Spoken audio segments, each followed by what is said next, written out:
21st, 2024. I'm going to call this regular meeting of the City Council to order and invite you all to join me for the Pledge of Allegiance, please.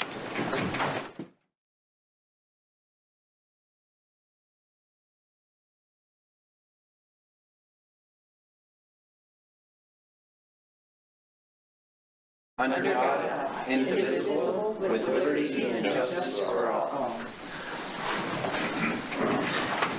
City Clerk, please call the roll. Gabriel. Here. Newman. Here. O'Doherty. Here. Pierce. Here. Richardson. Here. Shumway. Here. Somerville. Here.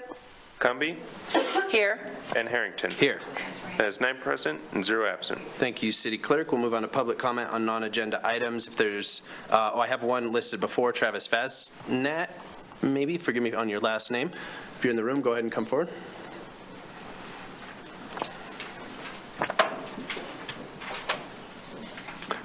Welcome, sir. Thank you for being here. You'll have 3 minutes, and just give us your name for the record, because I probably messed it up, and I apologize. Travis Fosnock.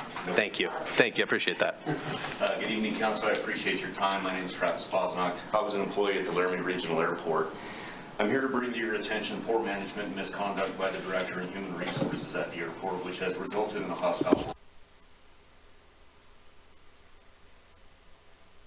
resulted in severely dangerous conditions on the airfield and putting the airport out of compliance with FAA regulations. I know that Part 139 compliance and airfield safety is not something that this council generally deals with. I have contacted the FAA and OSHA regarding safety compliance issues and the lack of training, but this council, along with county commissioners, does oversee the Joint Powers Board that governs the airport. I began confronting the director about unfair expectations and treatment of employees due to lack of proper training. Her demand for employees to take on tasks that they were not properly trained for were resulting in unsafe conditions both for the employees and users of the airport, and also resulting in thousands of dollars of damage to equipment that was purchased with federal funding. Because I had personally witnessed all of the hostile actions that had been taken against previous employees, I've been recording all of the conversations that I had with the director and human resources. I was terminated on March 4th, and I have a recording of that conversation as well. During this conversation, the director stated that I had used 2 sick days over the previous 3 weeks and that this was unacceptable. I reminded the director that one of the sick days was because my wife was out of town and our twin girls were both sick. The director admitted that I had told her that, but said that I can't do that. This is in direct conflict with the employee handbook for the airport. I told the director and HR that I would be taking information about management and safety concerns to the board, including lies that had been told directly to me by the director and human resources. I was terminated immediately. The reasons stated in my termination letter are easily proven untrue by the audio recordings that I have. The employee handbook also states that if an employee has a grievance against their supervisor, they can present that grievance to the board within 10 business days.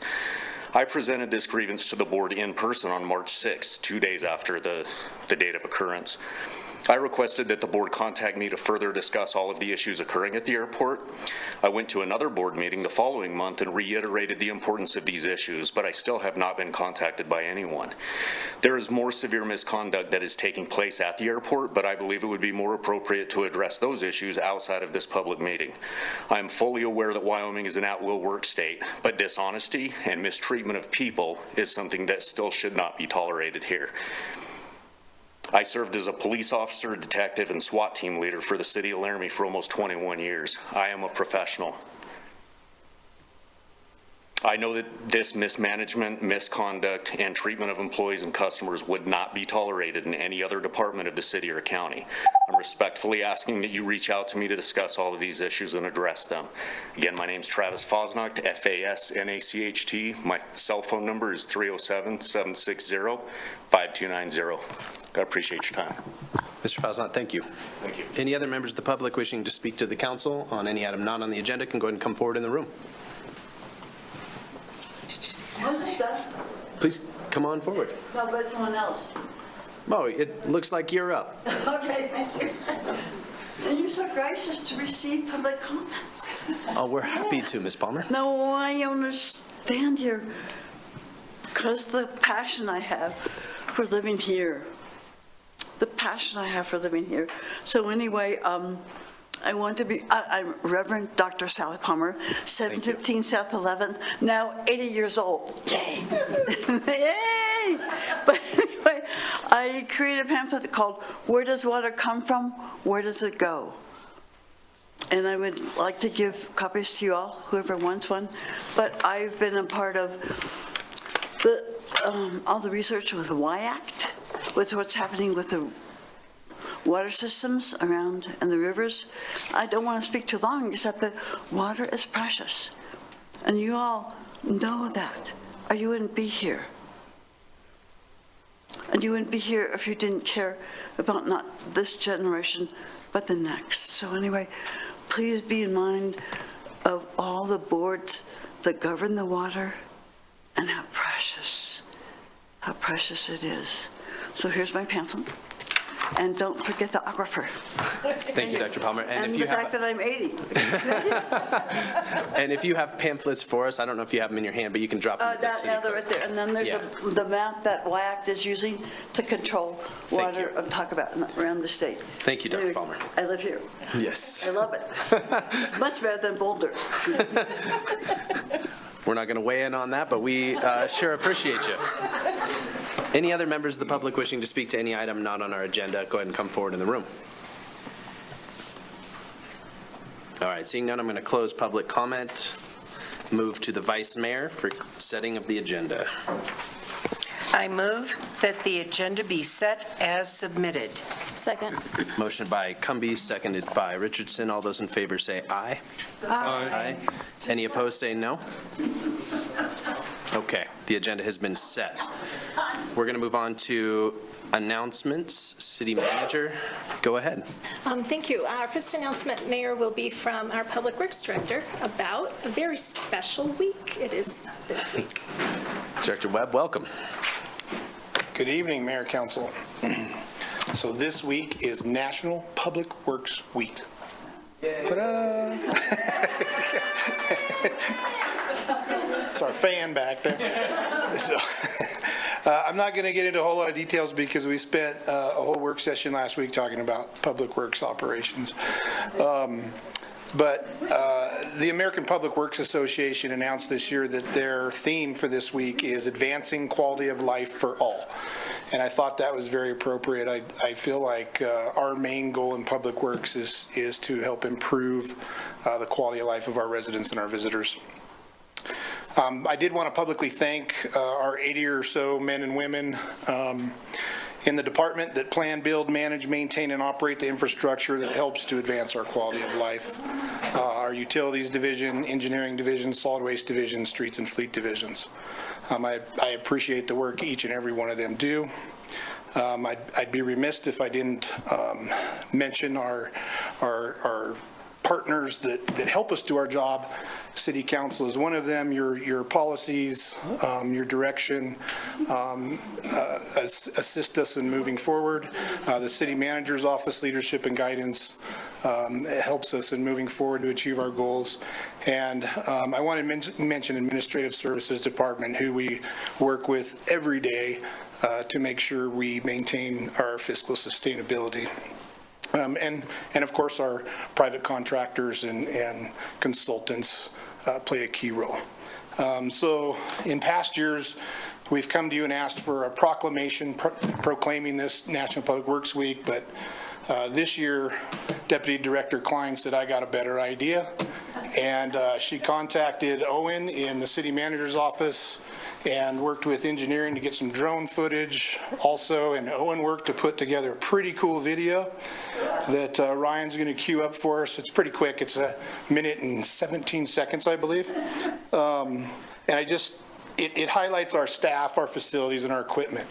I did want to point out the first 2 clips in the video are really cool drone video over the Laramie River at the Hart Ranch. And the second one is a really neat drone shot of the North Tank project. And then it gets into some staff and equipment and things. Thank you. Ryan? Thank you, Director Webb. That seems like a much better way to spend time than listening to me read a proclamation.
Well, happy National Public Works Week, everybody. And to Dr. Palmer's point, you are the folks who bring in the water to us. And as the council knows, several other very important things. So great work on the video. That was fun. Mayor, we have one other announcement after our world premiere. Yeah, that's great. From the city clerk's office. Okay, Mayor and Council, I just wanted to do a reminder at this meeting about the municipal elections filing period has started. For those that are expiring, if you plan on rerunning, we put an application in your mailbox, and you have until next Friday at 5 o'clock, the 31st. Thank you, City Clerk. You're not expiring, just terms are ending. That's right. Semantics. All right, City Manager, anything else? No, those are all the announcements. Okay. Thank you. And do we have somebody for the staff recognition? Yes, we do. Okay, please. Okay. All right, I am excited tonight to introduce Kim Meyer, our dispatch supervisor. She's in the room joining us tonight. A little bit about Kim: she was nominated by a coworker. She is a Laramie native, but has been with the city now over in the E911 Emergency Communications Center for about 13 years. Of course, part of her duties and responsibilities have included answering 911 calls, dispatch, EMS, fire and police, dispatching all of those entities to various situations. But she also performs various supervisory tasks, hiring, scheduling, and has become very involved in our training program, which is so critical in the 911 center. She was born and raised in Laramie, as I said, has lived a few other places. I hear is a fantastic cook and likes to spend her time watching her daughter play softball and attend 4-H.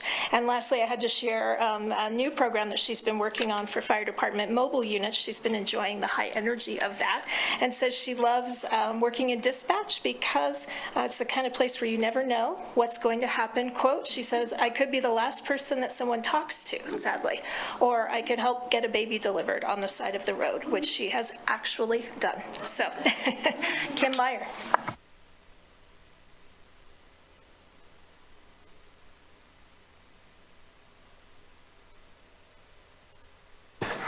Welcome, Kim. Thank you for being here. Thank you for having me. I appreciate it. I appreciate the recognition, so I just want to say thank you. Well, thank you. Yeah. Thank you.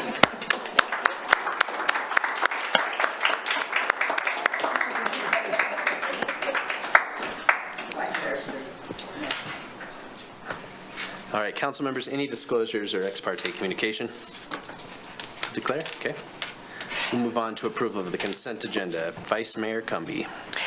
I move that the consent agenda be approved and that each specific action on the consent agenda be approved as indicated. Second. Motion by Cumby, seconded by Newman. City Clerk, you can call the roll on the consent agenda. Gabriel, Yes. Newman, Yes. O'Doherty, Yes. Pierce, Yes. Richardson, Yes. Shumway, Yes. Somerville, Yes. Cumby, Yes. and Harrington. Yes. That is 9 yeses and 0 no, Your Honor. Thank you, City Clerk. The consent agenda has been approved. We'll move on to item 11. Councilor Newman. I move to approve Resolution 2024-47, approving the recommendation of the Laramie Youth Council related to mental health efforts and authorize the mayor and city clerk to sign. Second. Motion by Newman, seconded by Richardson. Who wants to introduce this one? A council member, maybe? Oh, that's a good question. I guess I will. Okay, Councilor Newman, back to you. So the 23-2024 school year, Laramie Youth Council had some great goals that followed some of our goals with mental health and getting the youth more engaged. So they wrote this resolution for us to consider to give 224 day passes out next year and it's for students between the age of 14 to 19 to the rec center. Thank you, Councilor Newman. I appreciate that. And Madison maybe had something to add here. Thank you for taking time to be here. Welcome. Hi. Okay. Good evening, Mayor and City Council members. My name is Madison. I'm here on behalf of speaking for the Youth City Council. I'm here asking for funding for these 224 passes for the rec center. This was a big goal for us for mental health, and this is a place that people could go and socialize and have hang out with their friends, and so they have somewhere to go after school or during the weekend or wherever they see fit to go. These passes could be found by the high school staff members. They can go to the counseling office and ask for them, or staff can hand them out as they see fit, whoever can use them or to help better themselves by going here. Thank you. And we appreciate you being such an active member of the Youth Council as well. Councilors, any questions or comments for Madison or Councilmember? Councilor Newman? I just wanted to clarify, so they were going to go to the middle school and the high school, not just the high school. Okay, great. Any other questions? Yeah, Councilor Shumway, please. Well, you said questions or comments. Please, I have at it. think I'm speaking for, obviously, all of the liaisons to the Laramie Youth Council. This has been an outstanding group of young men and women. They have been very engaged in what they're doing. I can't help but support what their recommendation is coming forward because they've earned it. And I think it's a goal that will continue to bring benefits to not only the youth of Laramie, but also to, magnify what the Laramie Youth Council does for us. So thank you, Madison, for your representing the Youth Council. I want to thank the entire Youth Council for an outstanding year of engagement and really thoughtful consideration to many issues that have been very beneficial to the City Council and to the community of Laramie. Thanks. Thank you, Councilor. Any other questions or comments, Council? Why 220? That was my question. So how we did it was, I'll answer it, sorry. No, yeah, you get to answer. We were gonna do 20 passes, or 20 punch card things, and they would only benefit 13 people that way. And we wanted to do more than just 13 people, and if we did day passes, that would, and to keep around the same budget, it would be 224 for those passes. Okay, cool. Thank you. Okay. Any other questions or comments? Councilor I'll just note it was a really thoughtful conversation to get to that point, Okay. and the discussion about how often do we use these things if you have them, and what would this look like? And I just really appreciated the conversation that the council had as they were thinking about all of this. Thank you, Councilor. Yeah, so the brainstorming that went into that was fantastic, because at first they're like, well, they could use these punch cards, and then like if I was a student after I was done, I could pass it on. Or then there was conversation after you were done with it, they could take it back to Nancy, and then somebody else could come check it out. And then I think they, as a council, started to realize like the problems that could cause, and decided that same budget, but helping, in this case, we could help 224. So it was fantastic to watch, and I hope one day they come and take our seats. If we can keep them, they probably will, right? All right. Any other questions? Okay, we'll go to the public on this item. If there's any member of the public wishing to speak to this item, raise your hand on Zoom or come forward in the room. Seeing none, I'll close public comment. Back to the council for last chance. City Clerk, call the roll, please. Newman, Yes. Richardson, Yes. Shumway, Yes. Gabriel, Yes. Pierce, Yes. Somerville, Yes. O'Doherty, Yes. Cumby, Yes. and Harrington. Yes. That is 9 yeses and 0 nos. Thank you, City Clerk. That item has been approved. Item 12, Councilor Pierce. Thank you, Mayor. I move to approve the fee-for-service contract with the Laramie Chamber Business Alliance for Economic Development Services at an annual fee amount of $10,000 and authorize the mayor and city clerk to sign. Second. Motion by Pierce, seconded by Gabriel. City Manager, please. Thank you, Council. So tonight you are looking at the renewal of the fee-for-service contract with Laramie Chamber Business Alliance for the upcoming fiscal biennium. That would begin July 1st of this year and end June 30th of 2026. A little bit of history between 2008 and 2018. The city of Laramie, working with Laramie Main Street, was very with Laramie Chamber Business Alliance, I apologize, was very purposeful in trying to seed property assets and recaptured monies from city business expansion projects like Tungsten, High-Vis, and Sierra Sky Tech Park to the LCBA in order to ensure long-term financial stability for our economic development agency. As LCBA's financial portfolio has grown, they have decreased the amount of fees they are requesting under the fee-for-service agreement with the city. This year, they are requesting $10,000 in annual funding, which will ensure that the city not only is contributing to their mission and supporting the services they provide to the community, but also maintaining a cornerstone membership with LCBA. When we look at the 10-year investment that the city has made to Laramie Chamber Business Alliance, that's totaled about $980,000. Obviously, it's come down a lot in terms of the annual amount for the reasons I've mentioned. LCBA's service area is the entire city of Laramie, which is 17.78 square miles. And so when you look at that 10-year investment on a per square mile basis, this city has invested a little more than $55,000 per square mile in helping LCBA to achieve their economic development mission. I am recommending funding of the full $10,000 request, and the President and CEO, Brad Enzi, is here from LCBA if you have any questions for him or for me.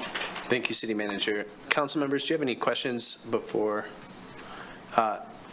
President Enzi, do you have anything you'd like to say to the council? I'd like to give you an opportunity to maybe tell us a little bit about what you've got going on right now, if you wouldn't mind sharing. Seems like you always have quite a bit going on. So, I feel like that's short. Mayor Harrington, members of the council, thanks for having me tonight. There's always a lot of things we could report on. The Plenty Project continues to go forward. We've got another one we'll be bringing to you this fall that's 250 very high-paying tech jobs.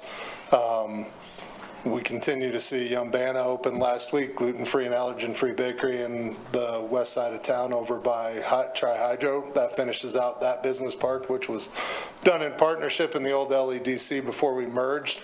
They'll get up in their top-end employment above 50.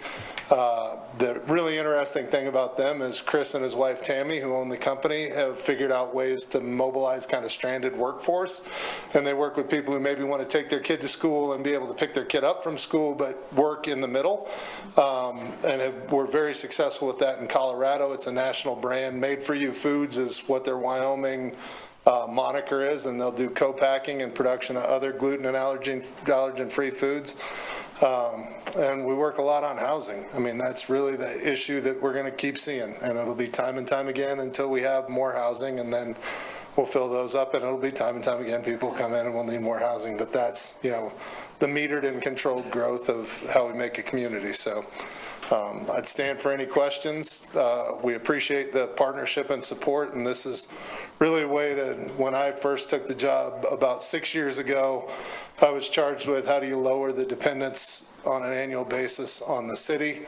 Our board took that to heart, and we made steady progress charge down to the $10,000 level, which is our highest membership level.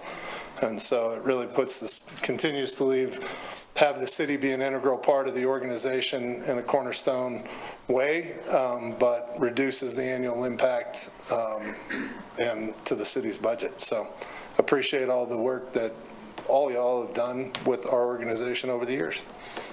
Thank you, Mr. Enzi. Councilors, any questions? Councilor Gabriel, please. Brad, just a compliment to you and the board. In 2019, we gave LCBA $110,000. 2020 the same, 90 in 2021, 70 in 2022, last year 50, and this year you're asking for 10. So thank you. That's really, and you talked about that in presentations. I remember trying to get that number down, and here we are. So that's very commendable. Thank you. Thank you, Councilor. Councilor Richardson, please. I have two questions for you. One is, from my understanding, so that reduction in requests to us is due to partnership fees, is that right? How your funding structure works? Please. Mayor Harrington, Councilor, the Councilor Richardson, our funding structure is both in buildings, properties that we manage, return, our membership fees. It's kind of an intricate balance of all the different funding streams that we could use. And also we do, the story I like to tell is in Cheyenne, they have a chamber and an economic development group. Between the two, they have about 21 people that work for them full-time. We do this with 4 full-time people and a slate of interns. And the interns are really new this year. So we keep it very lean and try to be very efficient with the resources allotted. Great, thank you. My second question is unrelated, but I know in talking to folks in Cheyenne that setting up those business parks sometimes takes a long time for them to get filled, that you're kind of have like the long game in mind when you do those. Can you share with us when that business park where Tri-Hydro and this new gluten-free bakery, do you guys remember when that was first created and now where we're seeing it fill up? I was going to say 99. So late 90s, mid to late 90s. I think maybe it was conceived around the mid 90s and completed in late 90s. Great. So it takes a while even from conception to actualization with the park. And Sierra Sky is one of those Similar. that takes a long time, and it's been hit and miss. It takes more than just our organization recruiting somebody in. Then we have to have the power that's available there. We know that we've done a good job in partnership to have all the water, sewer, future sewer plans, all the things we control, but then the other resources, depending on what the power need for somebody coming in would be, Great. that's out of our hands. Great, thank you. You're welcome. Thanks. Other questions, council? Okay. Thank you. Thank you. We'll turn this over to the public. If there's any members of the public wishing to speak to this item, go ahead and come forward or raise your hand on the Zoom call. Seeing none, I'll close public comment. Back to the council for any comments. Just say thanks for keeping us at the cornerstone level. I think that's I think it seems appropriate to me, so I appreciate that.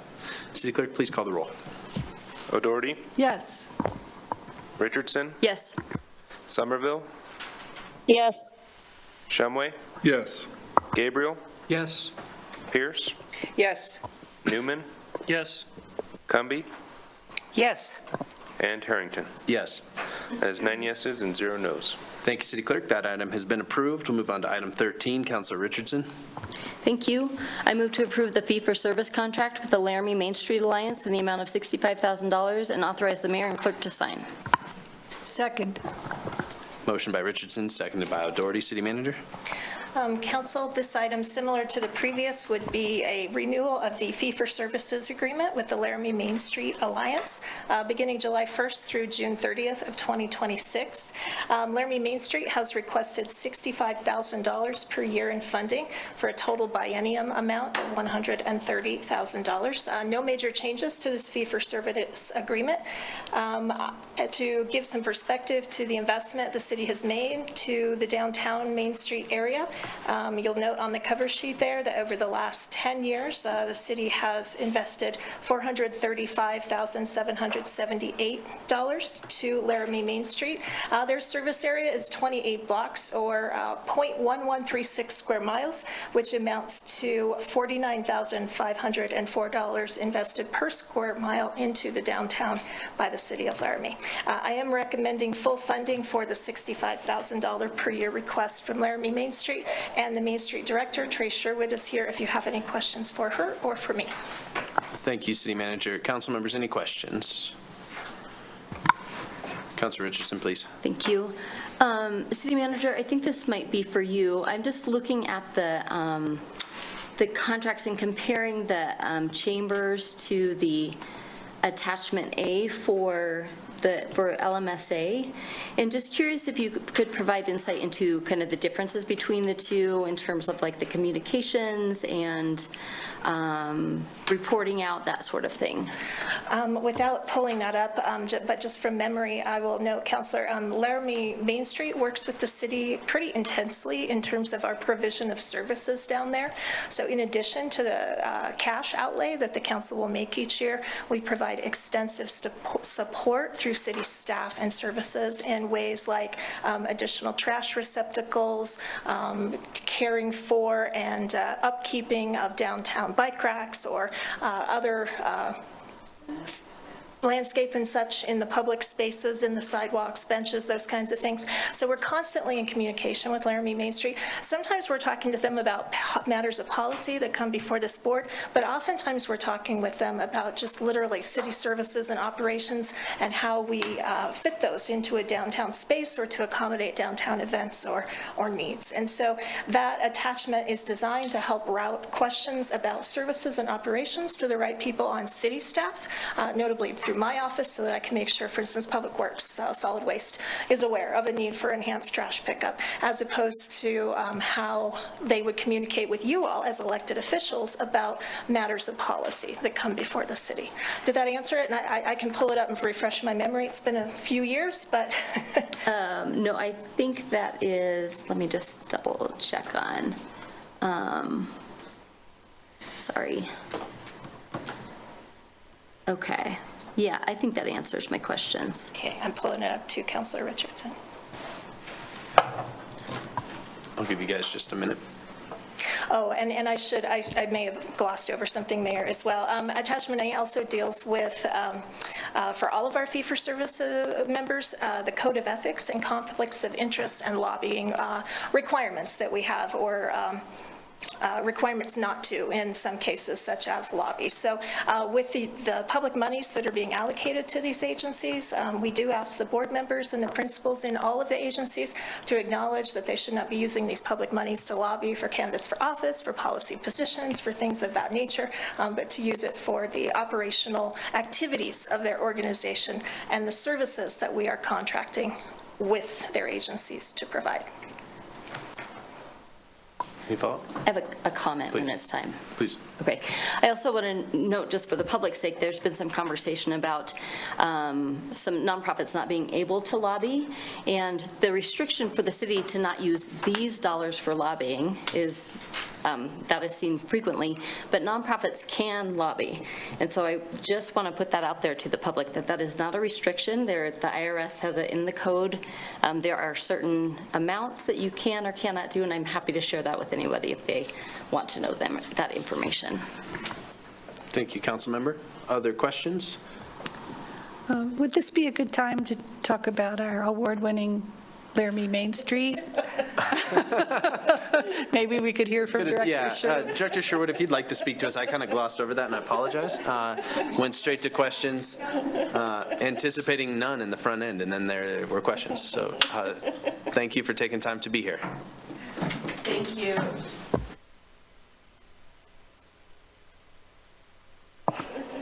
Thank you, Mayor and honorable members of the City Council. Thank you so much for your ongoing support. I think one of the primary reasons that you have a Great American Main Street Award is that you have allowed us to very diligently work on our downtown development plan since it was adopted in 2012.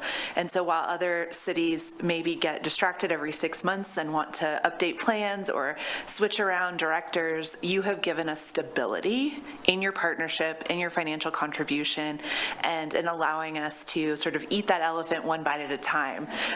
Recognizing that economic development is a long game and it does not happen overnight. So thank you all for the hours that you have contributed to our organization's success and the success of our community. It's appreciated. Thank you, Director Sherwood. Any questions for Director Sherwood, council members? All right. Well, thank you. All right, I'm going to turn this over. If you have no other questions, council members, going to turn this over to the public. Any members of the public wishing to speak to this item? Raise your hand on the Zoom call. Come forward in the room. Seeing no public comment, I'm going to close public comment back to the council for any comments. Councilor Newman, please. So I want to explain my vote. I'm going to vote no on this because the annual report was uploaded today and I have not had a chance to read it all. It's not that I don't support downtown or anything like that. Just the information that was provided, I haven't had enough time to read it. So that is the only reason why I'm going to vote no on this. Thank you, Councilor Newman, and I believe that was a city issue. And just an oversight. Okay, any other comments before the vote? I appreciated the, Director Sherwood, I appreciated sort of the statistics, the reinvestment in the district statistics that you brought. That's really helpful to see, just short of $2 million in 2023 invested into 23 renovation projects.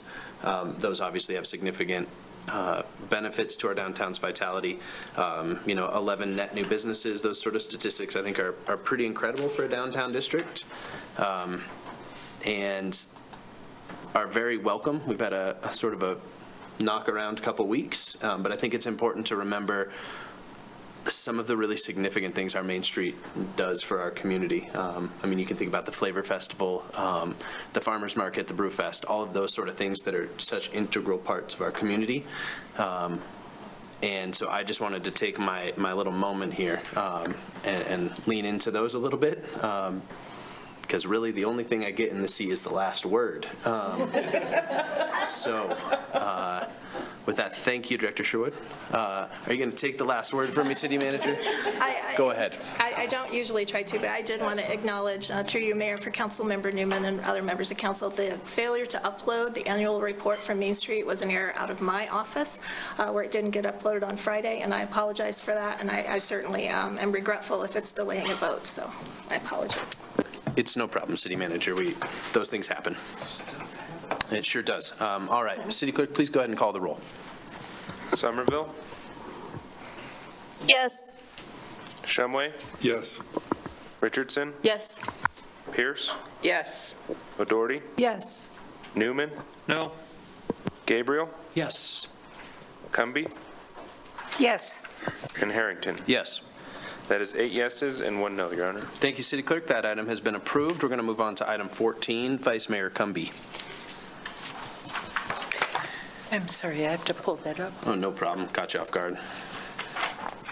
I could take a little time between items, but Let's move along. yeah, one more time. I move to approve the fee-for-service contract with the Laramie Regional Airport and authorize the mayor and clerk to sign. Second. Motion by Cumby, seconded by Richardson. City Manager. So I probably am sounding a little bit like a broken record, but we are considering the fee-for-service agreement for the Laramie Regional Airport starting July 1st through June 30th of 2026. The airport tells us they have been focused on safety and compliance regarding all areas of their operation, including revenue growth and long-term sustainability, and also have had to spend a fairly significant amount in those recent years in accounting and audit services to correct previous years of concerns. They are requesting $205,000 per year to help sustain their operations through this time. When you look at the investment to the Laramie Regional Airport over the 10-year period from 2014 through 2023, the city has contributed $1,036,582. The Laramie Regional Airport, of course, serves the city of Laramie, which amounts to, if you look at the square mileage of the city, a $58,300 investment per square city mile. But I think we all understand that the Laramie Regional Airport, in fact, serves the entire county of Albany. So that breaks out to $46.43 invested by the city of Laramie per square mile of Albany County over the last 10 years. I am recommending, council, that you award the requested amount of funding of $205,000 for each year of the upcoming biennium. I would note, however, this contribution by the city to airport operations can be funded in the short term through one-time sales tax receipts from the wind energy development we've seen in the area, but I think it's important to note for the record that this level of funding for this agency may be unsustainable beyond the upcoming biennium starting July 1st. If you have questions, I have them. Also, Amy Terrell, the airport director, is here, and I'm happy to answer your questions. She told me that before the meeting, so. Thank you, City Manager. And so I don't get us into a mess again, I'm going to recognize Ms. Terrell. If you'd like to come present anything to the council, you'd sure be welcome to. Thanks for being here. Mayor Harrington and council members, thank you for having us here tonight and considering this. We are excited about where we are at the airport. Currently we are in full compliance moving forward. This is the first year in 3 years, I've been there for 3 years, where I briefed to the board last month. We are now at a point where we can start looking at sustainability and long-term growth and revenue generation. We haven't focused on that for the past 3 years. We have spent a lot of time worrying about vehicle maintenance, building upkeep, compliance, safety, all of the things that just are an expectation of the community. When you get on an airplane, those things we don't really think about. That's the expectation when you go out to the airport. Those things are covered. And we're happy to report that we're finally there. So, in fact, we just briefed to the staff and to the board. We can all just take a breath for a minute and say we've got to the point where we can now look at other things. The financials were significant for the team there. About $600,000. We had some IRS payroll taxes. We had to pay back about 6 years of that. And so there were just a lot of things that we had to bring into compliance that now we're excited to say we're there. So we have an excellent team out there working together. We're working with in partnership with the FAA and Homeland Security. So we have a lot of work with that. Still some of the politics. That was new when I joined this position. But overall, we're really proud of where the airport is at. This level of sustainability, I can tell you, I don't know when Ms. Jordan talks about moving forward. I don't know where we're going to be in a year. This is the first time we've actually looked at cost centers. So we never had cost centers at the airport. I can tell you we have 4 cost centers. We have our business park, which currently we have the heirloom building that's out on the highways. You go by the airport. We have our fixed base operator, which is the general FBO. That's where all your private aviation comes and goes from. We have the Laramie Regional Airport, which covers the entire property at the airport, the perimeter fence, the runways, the maintenance of everything there. And then we have the terminal. I can tell you out of all 4 cost centers, 3 of them are in the red. It was an eye-opener. I didn't think all 3 of them would be there. I thought for sure the FBO, because we make so much money selling fuel. Fortunately, the business park right now is $75,000 in the positive. So we're able to help supplement it and move it around. But that is absolutely what we're looking at. I've spent some time with Brad Enzi. I'm really excited to say we're going to form a partnership with them. So we're starting to look at different places where we can start to make some money. Still working with United Airlines and Southwest on diversions. That kind of took a back seat while we were focusing on other things. So we've started having those meetings again. So we're excited moving forward, and we are looking at those revenue streams. I am hopeful that this is the end of, the last thing we need to do is put all of our trucks on vehicle maintenance schedules. So I'm hopeful that once we get all of those on, we know any upcoming costs that we have. But really appreciate the support. And I'm available for any questions if you. Council members, any questions? Councilor Richardson, go ahead. Just for the public's sake, can you remind us how many FAA issues there were when you first came on versus, well, you just shared where they are now, but what that change has looked like? So I haven't looked back at those. I don't want to just shoot in the dark. I don't know the actual number. I know it was in the paper. I can't remember the actual number, but it was well over 25 significant violations. These aren't minor violations. The day I arrived, the DEQ showed up and red tagged our farm. They were going to shut our fuel farm down. It's so we couldn't tanker, so United would have to tanker in fuel. We couldn't fuel them. So I don't know the actual number off the top of my head, violations. I can tell you, I wrote them in here. When we got there, it looks like, those are the findings. Yeah, I don't have the actual numbers. I can tell you right now, last year we had one finding or one out of compliance audit or finding through our FAA or Part 139, that's our commercial service. We had one last year, and this year we had 2. The 2 we have this year is there is some paint on a taxiway that they would like us to add. We had a new inspector this year, and he thinks there should be paint somewhere, so we have that as soon as it's nice enough. We do have a paint machine. We're going to go out and add that paint. And we had on taxiway C, Charlie, we had signs put in. The engineering plans called for signs that are a 1.5 size. They put in size 2. The inspector was able to identify that, and the engineers and the contractors are making that right. So we actually just finished our LED project at the airport right now, and they will come in as soon as those signs are supposed to arrive Friday, and they will come out and get those corrected. So those 2 are corrected. I do believe as we move forward, we're not always going to be perfect, right? They're going to find little things at the airport that we need to improve on, but there is nothing wrong with the fuel. There is nothing unsafe about the runways. There's nothing wrong. Everything is absolutely safe at this point. So we are in full compliance when it comes to that. And we have a really good relationship with our inspectors. So we're on our 2nd inspector. We had 1 inspector for 2 years. We have a new one this year. We just went to a conference out in Seattle, spent a lot of time with them. They're still very much partners with us in everything we do. So. Thank you, Councilor. Other questions? Councilor Gabriel? I was just curious, do you have any major projects coming up that would be of interest to the public? We have an SRE building, which is a snow removal building, which also houses our fire truck. So we have that is getting ready to go out for bid. And once it does, we'll of course come to the council and present it. But that's going to go out for bid. We have a fire truck arriving, so we have a secondary fire truck. Our other fire truck we had to pull out of service, rent one from Casper, bring it in. So I'm excited to say we'll have a secondary truck on the field, which I don't think we originally were going to sell the original one. I think we're going to keep them both on the field because if a fire truck goes out, your commercial service cannot come in. So that we have a fire truck coming, and we just put out a bid for a snow plow. A snow blower, actually. So we can move snow. We're looking at the cubic feet we can move and how fast we're going. We have a really old blower right now, so we're excited to have those pieces of equipment out on the field. Thank you. Other questions? Okay, any questions before we go to comments? All right, I'm going to turn it over to the public and come back for comments. Thank you. Any members of the public wishing to speak to this item, go ahead and come forward in the room or raise your hand if you're on the Zoom call. Seeing none, I will close public comment. Back to the council for comments. Councilor O'Doherty.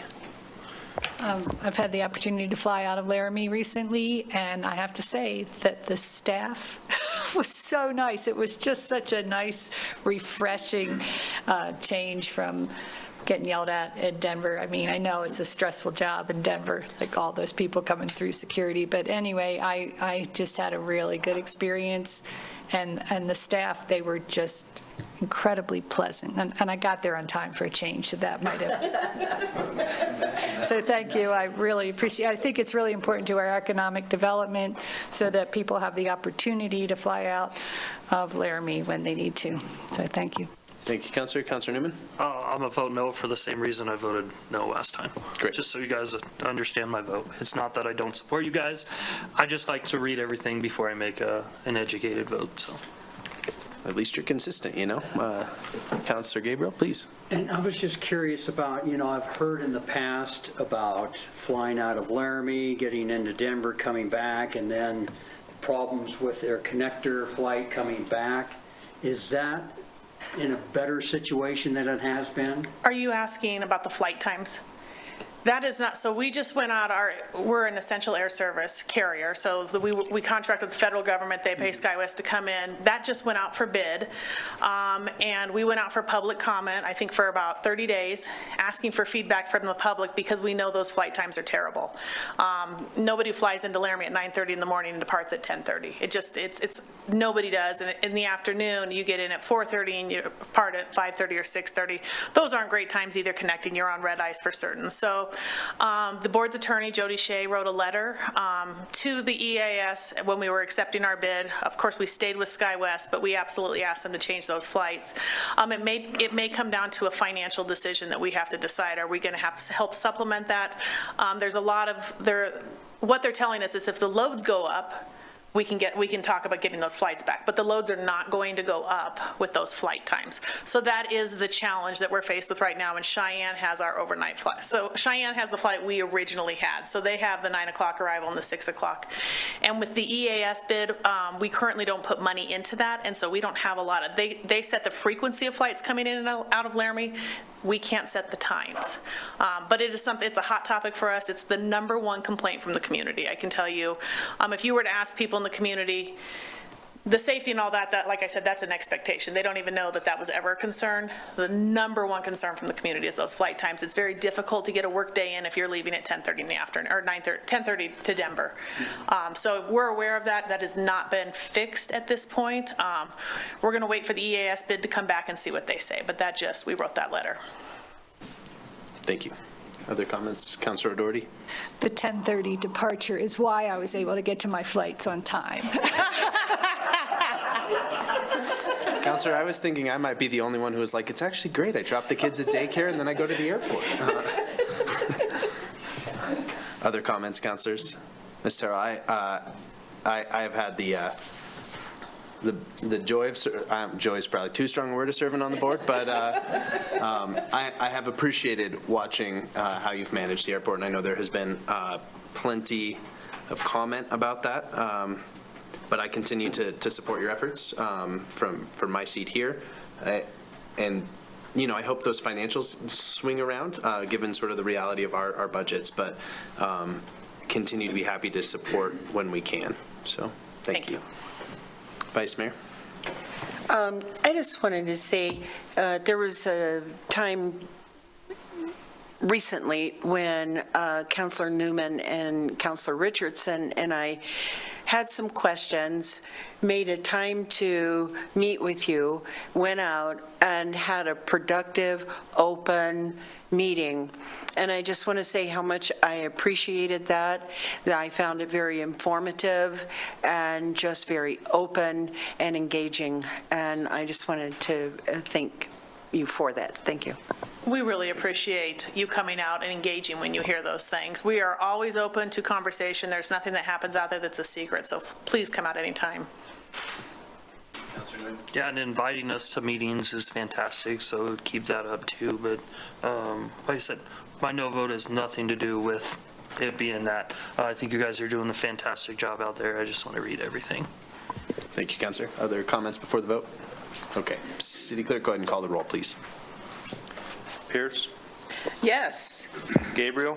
Yes. Shumway? Yes. Newman? No. O'Doherty? Yes. Somerville?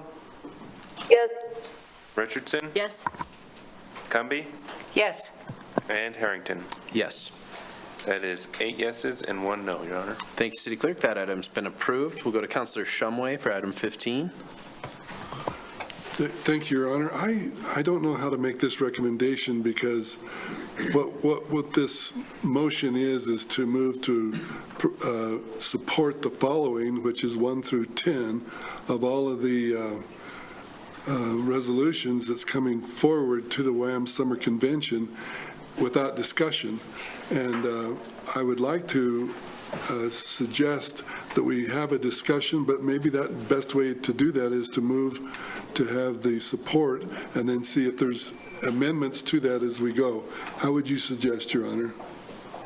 Thank you, Councilor. Yeah, I think we can bring it on by title and then have a conversation, right, City Clerk? And then we can discuss what we support, and then the motion I can come back to you for the motion. Is that appropriate? Call that appropriate. Okay. Then could I ask the city clerk to read the motion by title? Or I will, whichever you prefer. Councilor, I might have you bring it on the floor. I will do that, okay. The title is Discussion and Action Related to the 2024 Wyoming Association of Municipalities Resolutions for the 2024 WAM Summer Convention. Second, I guess. We don't need we don't have a motion yet, so we're good. So, City Manager, I'll go to you, and then Councilor Shumway, I'll come back to you for the motion. Okay. Once we've had a conversation. Sure. Council, these 10 resolutions were submitted to the Wyoming Association of Municipalities from member communities around the state. What you're being asked to do tonight is to indicate which of these you would support moving forward to WAM, and which of these you might not support, I guess. Of the 10, we did review them at a staff level. We recommended support for 4 of them, that were fairly forthright and easily supportable, at least in the opinion of staff. Those were resolutions number 1, 4, 8, and 10. We recommended support on those, and there's some brief comments in there as to why. Number 1 would help increase creative housing options around the state. Resolution 4 could provide local government more power for revenue generation at the local level to support animal control services. Resolution number 8 could improve housing options, but could also prevent other housing from entering the market due to the use of short-term housing. And item 10, we recommended support for because it's simply thanking Pinedale for hosting the conference, which of course we have done and know is a lot of work, and so we support that.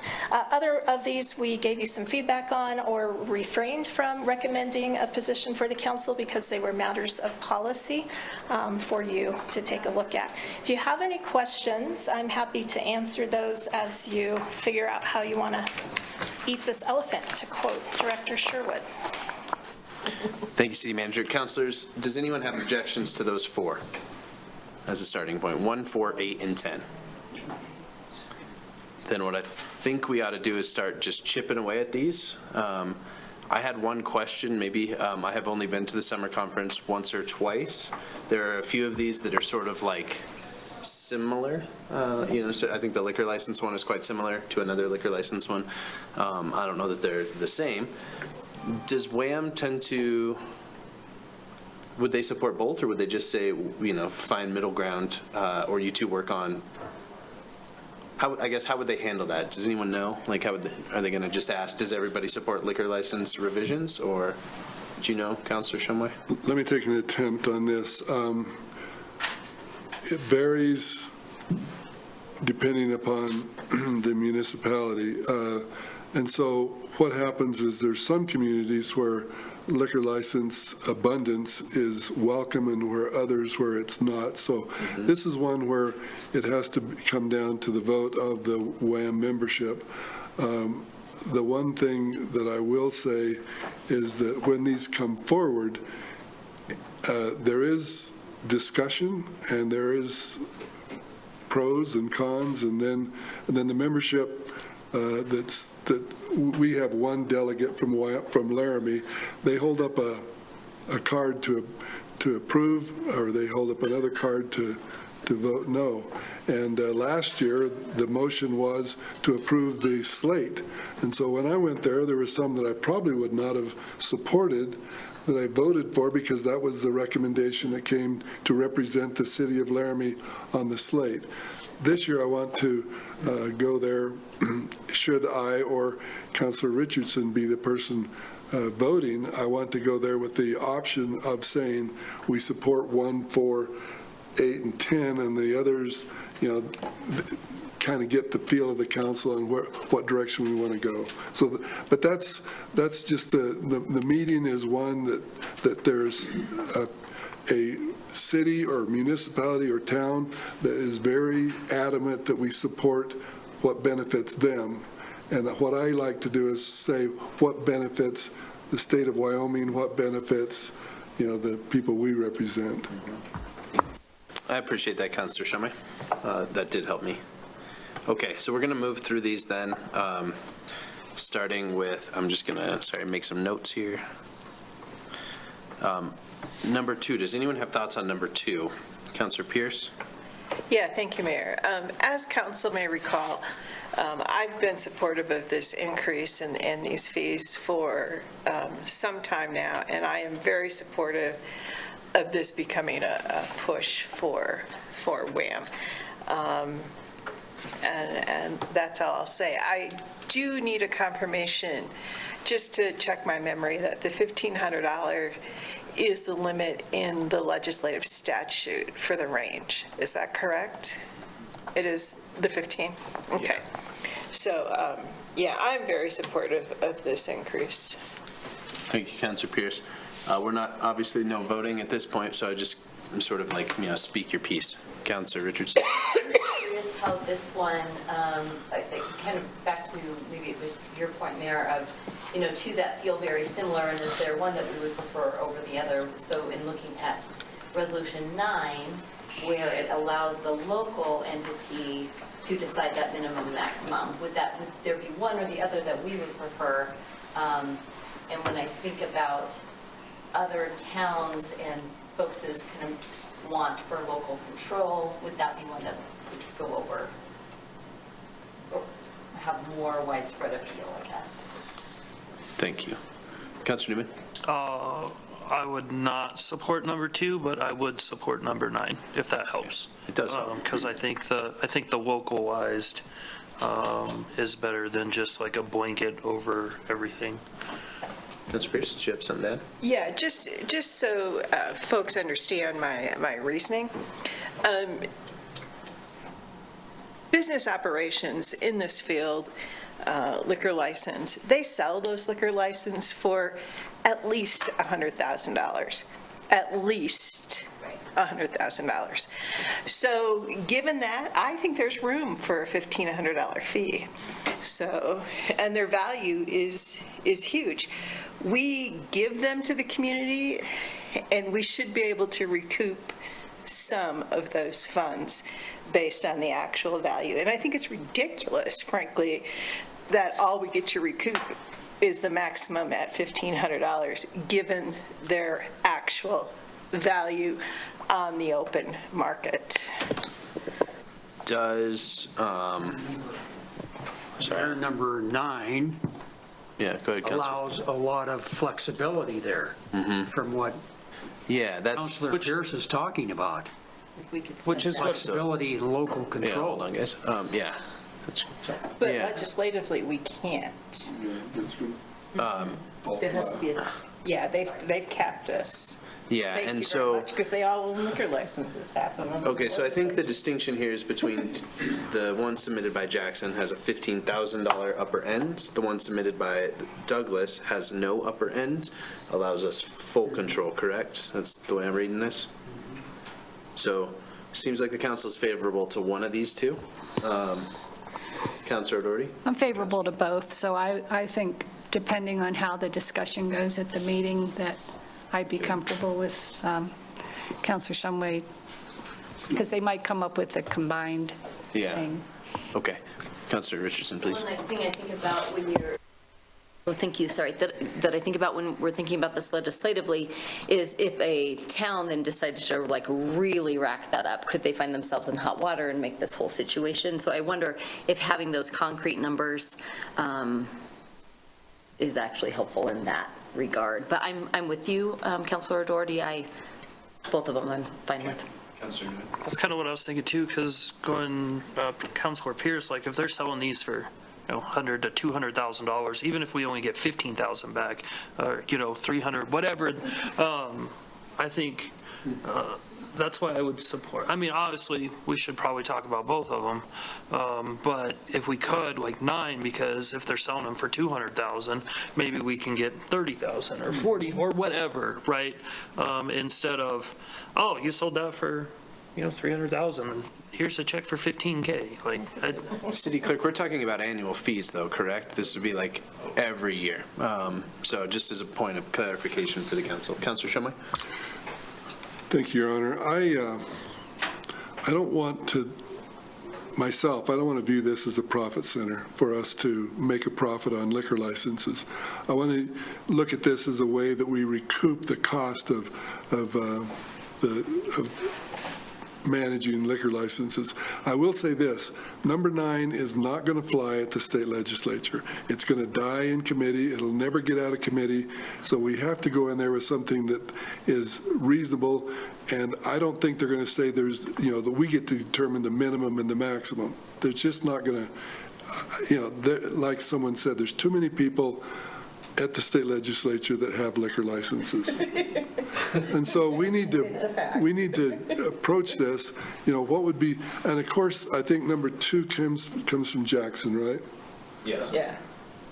And, we are concerned about, the impact on the city of Laramie. Their, the money that flows back and forth in every business there is magnified because of the cost of operation. So I would support whatever the council supports, but I just want to say this, I don't think 9 is going to make it. So we have to be careful. Thank you, Counselor. Okay. I'm going to put us, I'm going to ask that number 2 then be included in our list. We'll get to number 9 in a moment. All right. Item 3. Anybody want to hop in on that one? Local taxes, the opportunity to decide your own fate. Councilor Richardson? I guess my question on this, I love the idea of being able to raise local taxes, and it comes up at the legislature, like, why, aren't they doing more locally? But how would that impact the mills then that are in place? And maybe City Manager Jordan would have some insight onto that. Like, would that be part of that discussion? Mayor, through Please. you, I think certainly if it's a property tax issue, and I'm going back to look at the resolution, Council, as I'm talking, if it's property tax, then I think that would be important, that you would have a conversation about the millage allowed to the municipality, because right now we're capped at 8. I thought, though, this was neutral to stating whether it was property or sales. But City Manager, it is. It doesn't say. It doesn't Okay. contemplate that at all.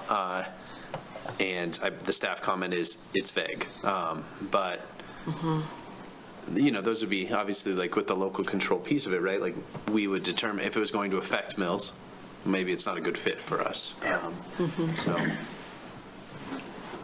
City Manager and then Councilor Pierce. to that point, though, Mayor, through you, Councilor Richardson, when we look at sales tax, there is a statutory cap on local sales tax as well. And I want to say it's like 7%. So that both, probably on both sides. If something like this went through, I would expect the legislature to look at that for municipalities or for counties. Sales tax is countywide, but yes, property tax for municipalities and sales tax at the county level cap. Councilor Pierce and then Councilor Richardson. Yeah, so a little bit of background on this particular one. The state of Wyoming is a unique animal when it comes to states financing and interaction with their municipalities. And that's either as good or bad, but they have, the state of Wyoming has an incredible attachment to how much money municipalities can generate. And frankly, unlike the majority of other states in the union, we are kind of like on an island all by ourselves. So I have to say I'm supportive of this, but it's not going to go anywhere. I mean, they're not going to change anything. And frankly, there are so many things that are intertwined over decades of laws, I guess, or legislation, that this is a stretch. But I would love to go there personally. but I think we're really barking up the wrong tree here. Councilor Richardson, then Councilor Doherty. Go ahead. Councilor Doherty. To clarify, so when WHAM passes resolutions, it's telling the board, or it's telling the lobbyists, these are things that we want you to focus on. And I think since this is, I think we want to pick our battles, and that from what you said, that this is a waste of energy of our board of WHAM or our employees to pursue this, because there are things that are more pressing maybe to our municipality. Is that correct, that the resolutions help guide the lobbying of the, okay, thank you. Vice Mayor. I agree with staff comment. I think it's too open-ended and too broad, that there'll be an immediate reaction when it's read, that it's that it just is like a carte blanche. And so I would rather us look at resolutions that we think will be workable and where we can have an impact. Any other comments? have a bit different view. I think it might be a powerful tool for the city of Laramie, and if we vote yes and every other of the 99 cities and towns votes no, this goes nowhere, right? But I think our decision is what's good for Laramie. I don't disagree. This is not going to pass the legislature, but it certainly won't if they never hear that cities want them to talk about it, right? And we have a lot of conversations about the hope for a little more local control. And I don't know that means necessarily that we are, raising taxes tomorrow, right? But the ability to have that consideration to decide if our own determination about whether our 5th and 6th cent are permanent, if we want a 7th cent, sort of less restrictions on those things might be valuable to us. And I'm not saying it's a wild change I'm not looking for like a citywide income tax or something of that sort, but I think the legislators ought to have a conversation about it. But I also sense that I'm the minority on that one, so that's okay. Councilor Richardson. No, you're supposed to get the last word, but I was don't really thinking about this as well, just in terms of, do you just not say anything because you just don't think it's going to happen? And I tend to agree with you. Sure, it's probably not going to happen, but I'm not going to just keep staying quiet about it. I mean, it's good for them to hear that this is something we would like, even if it doesn't go anywhere, I guess. Especially when you hear them say, well, you should be doing more at the local level. It's you're not giving us the tools to do anything at the local level. So, okay. So, Councilor Shumway? Well, one more thing. We have been, home rule has been ignored by the state of Wyoming for years, and that's an indication, as Councilor Pierce pointed out, that the state of Wyoming wants to control what we do. We have options to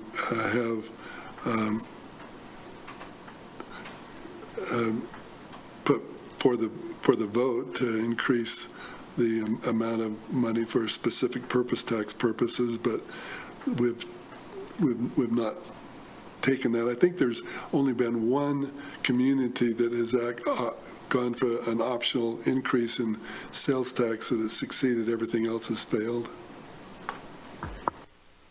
Thank you, Councilor Shumway. Yeah, I think this one's tricky because it does feel, I think anytime you talk about taxes, it is the details are what matters the most, right? And this is just so high level. It's just you should let us talk about them, which is, why I think we should support this, is so that folks locally can weigh in on how we're taxed a little more directly, for better or worse. I mean, it might make some really hard council meetings, but I do think the people find us more accessible than their legislators.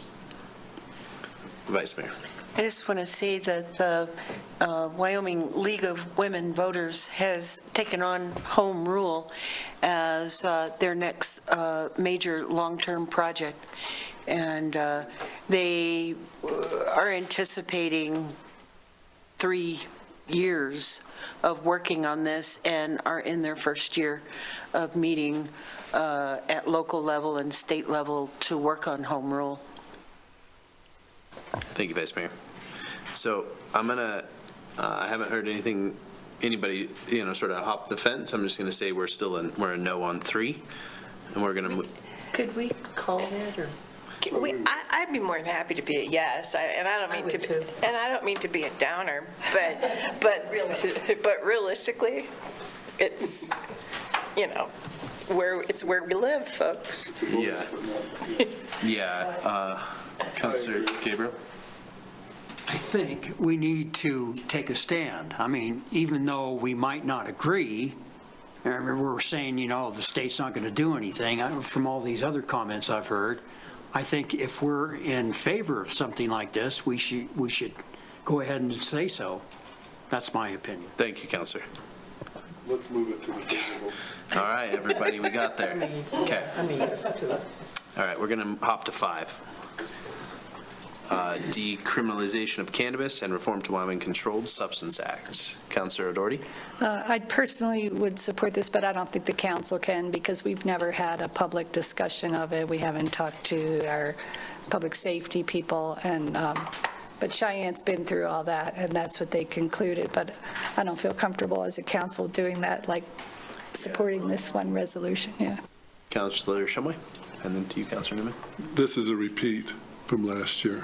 So it's nothing new that's been discussed before, and it has received quite a bit of attention, but it fails at the state level when the 99 municipalities vote. Okay. Councilor Newman. I have a question for staff, I guess, or maybe somebody on council, because it is my understanding in the HR world, because I see the staff comment, it could create hiring in the difference between Colorado and Wyoming law, and I don't know the difference, so you're going to help me on this. Somebody will, hopefully. That as long as I have a company policy stating that while you're at work, you can't be under an illegal substance. What you do on your own time is your own time, kind of thing. What's the difference between the law, I guess? Counselor, through you, Mayor, Counselor Newman, I think the law isn't so much the issue. It is that, for instance, when we would hire folks since legalization in Colorado, we require a pre-employment drug screen, and it will come back positive for cannabis. My understanding, and I am by no means an expert, but my understanding is that cannabis can stay in the system for up to 30 days, and that when the drug test is positive for that, it's not necessarily indicative of someone being high or stoned or under the influence of anything, but it persists in the body. So they may have been to Colorado, to a state where that consumption was legal, but then here, 30 or 29 days later, may not pass the drug screen to be hired. In addition, we have many employees who have CDLs under federal law and then are required to be subject to random drug screening. And so you may have used legally in another state, but test positive. And so it creates these weird situations like that, right? So as an employer, then the question would be, do you hire that individual or not if you have a no tolerance policy for drugs in the workplace? And how do you know if that consumption was done legally or not? And so you get into these very interesting gray spaces that are not always the optimal place for an employer to be. I guess. Or an employee, frankly. You're not going to be able to, you might be able to answer this. How's Colorado get away with it then? Because the same CDL happens there, right? The same company policies or the same drug tests, right? And all that. I don't understand the difference in it. Yeah, no, I think it's a great, I'm sorry, I didn't interrupt you. I would love to support this. We're not going to ever pass this, I don't think, which I'm probably just wasting everybody's time. I just, like, reading the staff, I just wanted to know the difference because to me, I don't see a difference because CDLs are the same there, company policies are the same there to here, so. I think, Counselor, through you, Mayor, that is what the HR director would say, that in Colorado, of course, if Patty were here, she previously has worked in Colorado. If the employer has a no tolerance policy, then the legality of what happened or where it happened and if it was legal is irrelevant. It's a no, you won't hire nor continue to employ folks who don't pass your drug screens. So that is true. But it was interesting in Wyoming. It's always interesting because people will say, well, I went to Colorado and it was legal there. But legal and employable are different questions. Right. Okay. Well, I wish we would pass it because it does bring great tax into Colorado and obviously other problems that need to be juggled around. But I'm with you guys. I don't think that it would be passed at the state level, nor have we had enough discussion as a city. Councilor Shumway, and then Councilor Gabriel. I had a discussion with our court prosecuting team asking about medical marijuana, which I think can, fall into similar categories. What's legal in Colorado is illegal in Wyoming. And they indicated to me that if a person has a legal permit to use medical marijuana in the state of Wyoming and they are arrested for the use of marijuana. It doesn't matter whether it's illegal or medical, it's treated the same. That's my understanding. So that's another thing that we have to consider. Thank you, Councilor. Councilor Gabriel, please.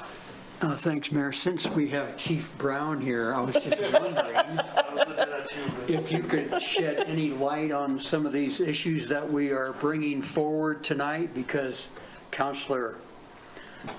counselors have brought up some interesting points. I was just wondering if you had any input. Through you, Mayor. Please.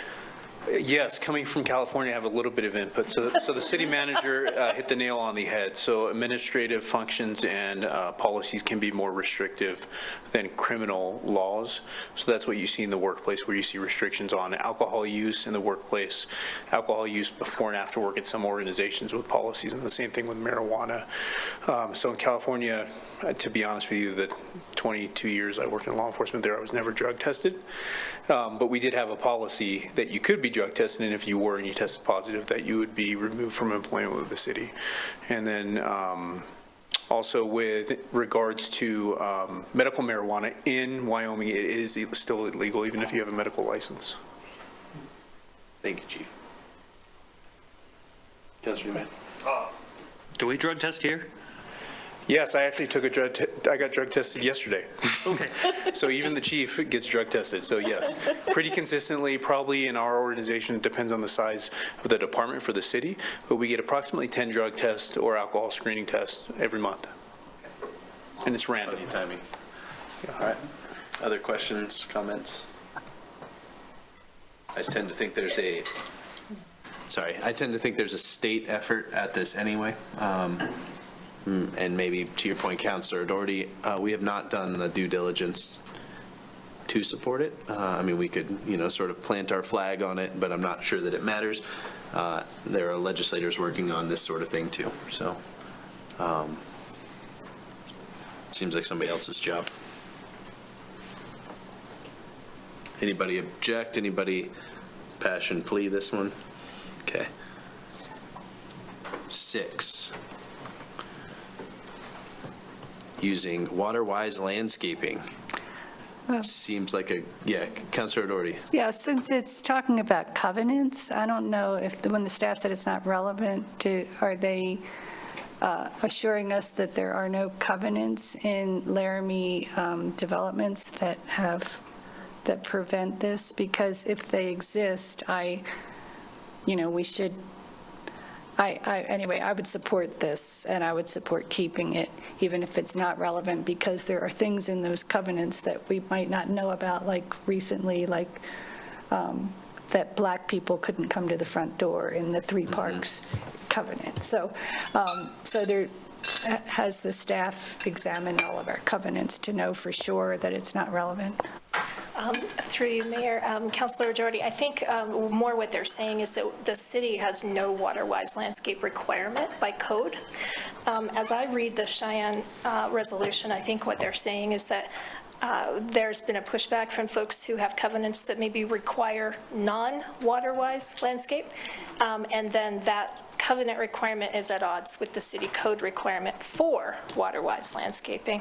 And so if you read through that, the way I read it at least, is they're asking the legislature to clarify and note that covenants that would require you to have high consuming landscape,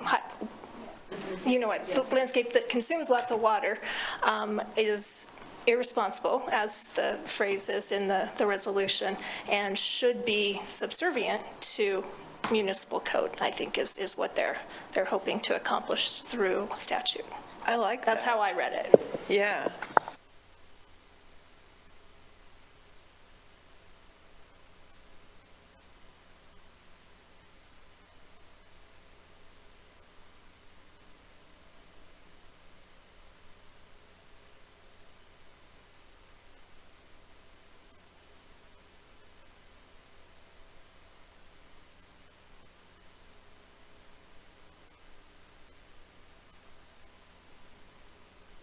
So, Councilor Doherty, thank you. since the city manager seemed to have an opinion about this, and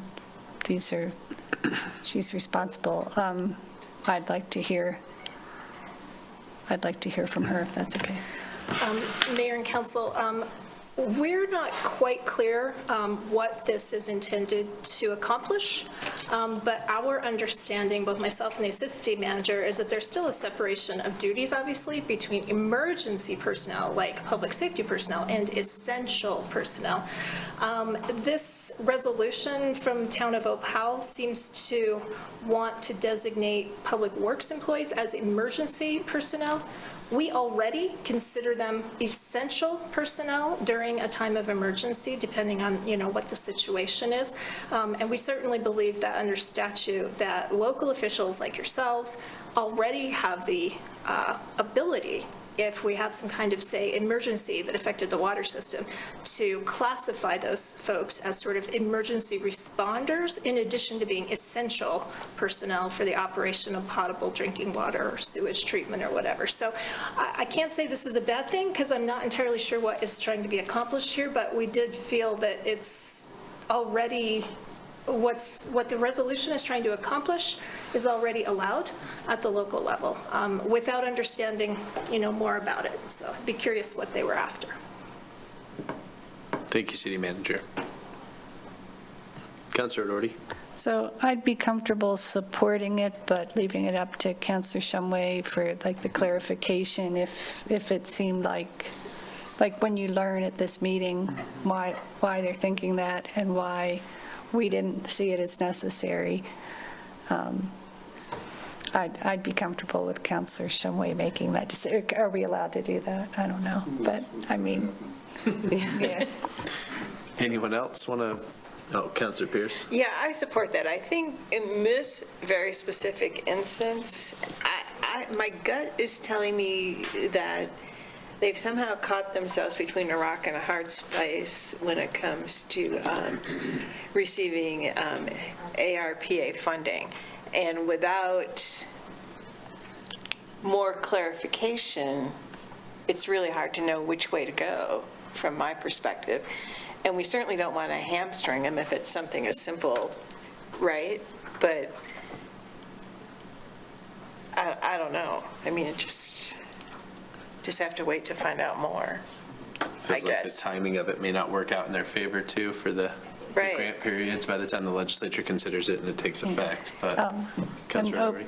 Opal's such a small town that, I think if this would help them, that we should support We it. got to join. Okay. Anybody object? Okay, great. We're going to go to number 9, the other liquor license fee change. This is the what? Open-ended one? I'm not quite sure, Council, if we chose the other one. Yeah. 8 was one that we already had a yes on from staff recommendation. Thank you. And so number 9 would just be the other one if we're interested in a open-ended liquor license fee change.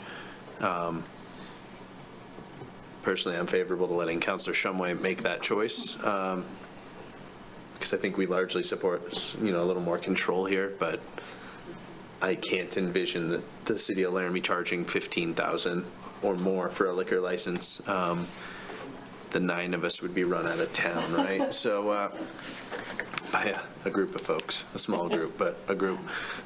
With pitchforks. And so that, I think that's okay. But I don't know how you all feel about this one, I guess.